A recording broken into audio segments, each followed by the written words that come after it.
Some books open doors. Some doors were never meant to exist. Emily had always been drawn to silence. Not the absence of sound, but the kind of silence that hums with things unsaid.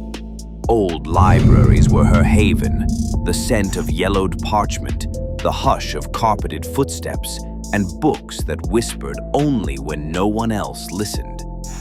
That rainy afternoon, she stumbled upon a library so old it seemed forgotten by time. An ivy-covered stone building, nestled where GPS failed and roads narrowed into mist. Inside, it smelled like damp ash and lavender oil, like something preserved and restrained. The librarian, a frail man with thick glasses and a voice like dried leaves, didn't greet her.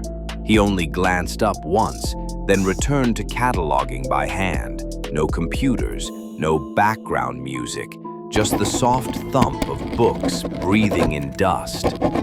Emily wandered instinctively, aisle after aisle, fingers brushing titles like an archaeologist seeking bone beneath soil. Until she saw it, a narrow space in the farthest corner behind a row of decoy encyclopedias. A shelf hidden by architecture, as though the building had grown around it in defense. And there it sat, a book with no spine title, its leather cover covered in a shimmer that wasn't metallic, but biological, like insect wings under moonlight. The moment her fingers touched the cover, something inside the library clicked, subtle, almost inaudible, like an old lock disengaging. When she opened it, there were no words, only glyphs, symbols that seemed etched rather than printed. They pulsed faintly under her gaze, like they knew they were being read. The letters were inconsistent, some angular, others curved.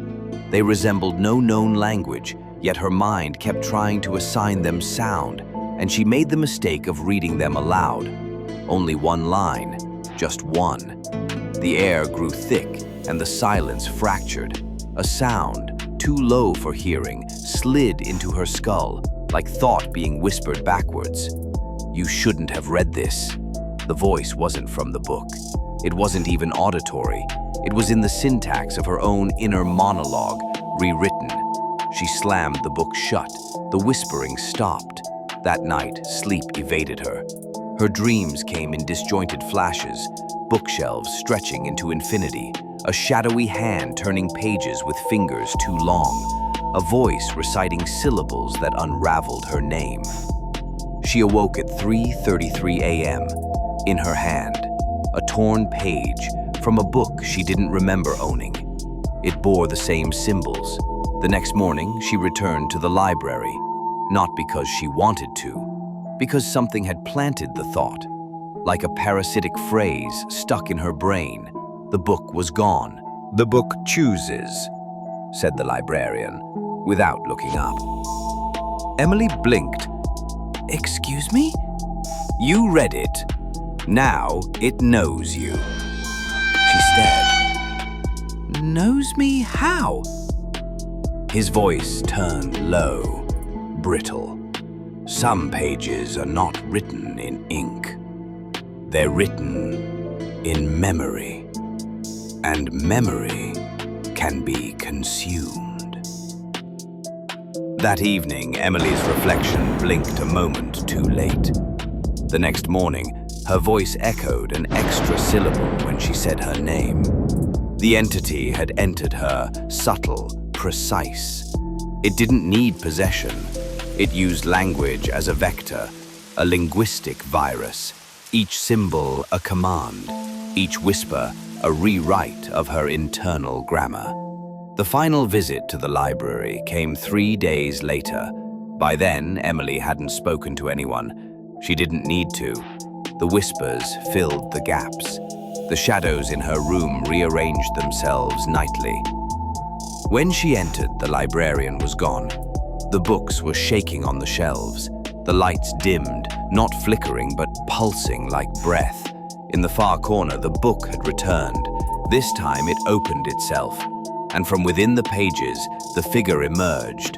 Not a monster, not a ghost, but a negative space in the shape of a human. A silhouette that absorbed light. Its mouth moved without sound, and yet, you belong to the unwritten. The entity lunged, not physically, but linguistically. It rewrote her reality in a single, unspoken sentence. Emily screamed, but no sound emerged, her voice now part of the book. The next morning, the library reopened as usual. No one remembered Emily, but the book remained, back on the shelf, still untitled. And if you listen closely in the northeast wing by the hidden shelf, you'll hear the flutter of pages that don't belong to any catalogued volume. Pages that whisper in languages older than thought. Some say Emily was consumed. Others believe she became part of the book, a footnote in its curse. But one thing is certain. Some books do not tell stories. They are stories, waiting for a new reader to finish the sentence.